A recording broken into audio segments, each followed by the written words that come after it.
Happy New Year! It's the last day of 2020. So I'm not going to come at you today with a bunch of gratitude for all the hidden blessings in this clusterfuck of a year. It's not that I don't love gratitude and finding the joy in the present. I really do. I love all that. But that's not what I'm here to talk about today. It's not that I think 2020 was a waste of a year or that I wish it didn't happen. It's much more than that.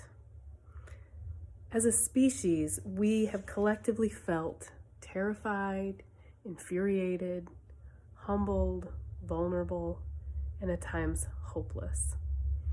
I have never experienced the fragility of the human species as I have this year. Our false exterior of bravado as the top of the food chain was shattered by a tiny virus that brought nations to their knees. We huddled like frightened rabbits in our dens, terrified even to touch our most cherished loved ones, for fear of finding ourselves behind hospital plastic, gasping our last breaths in front of impotent doctors in paper masks. We raged, shrieking and igniting in the streets, rallying against what we could not control.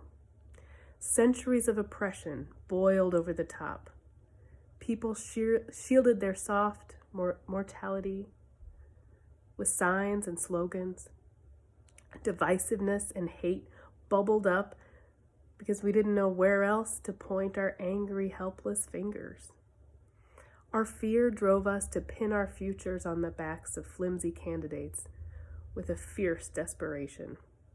We turned our outrage and our frustration on each other. Who else can you blame when the villain is microscopic?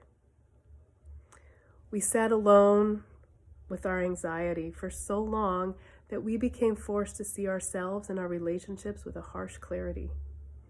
Friendships faded, marriages dissolved, families became estranged.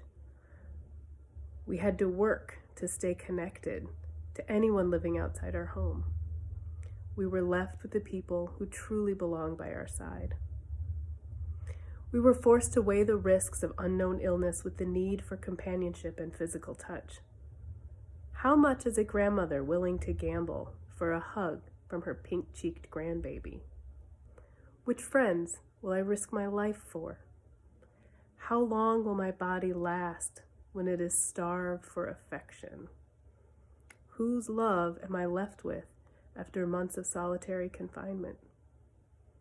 Is my life worth the momentary hug of a preteen grandson growing up too fast? Or will I still be waiting, long past the age he's willing to rush into my arms? We were forced to look at the question of how much do we really need the people in our lives, and what are we willing to do to feel their presence? Perhaps this year we really faced what it means to be alive.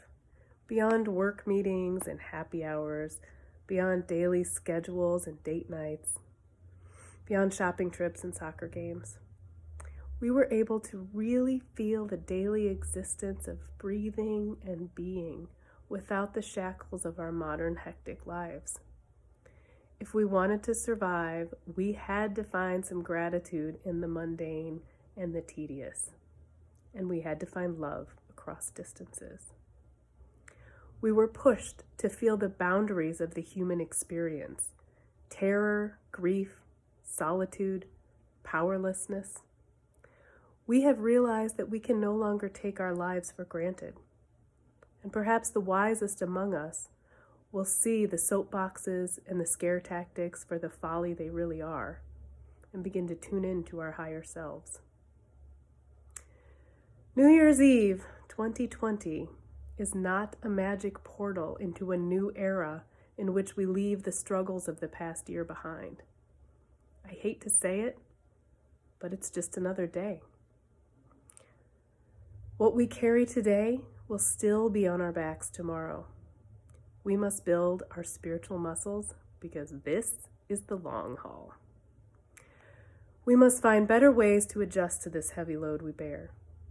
We must learn to reach out across these divides we have created and work together as a species to heal each other and heal our planet. We need each other. We need a healthy planet. We need to find love, gratitude, and forgiveness. We need spacious hearts and open minds. 2021 promises to be challenging, but we can face it with more confidence and fortitude because we know ourselves better. We know what we are capable of, and we know what life is worth. Okay, so I lied. This post is a little bit about the lessons we could learn from 2020. But what do you expect?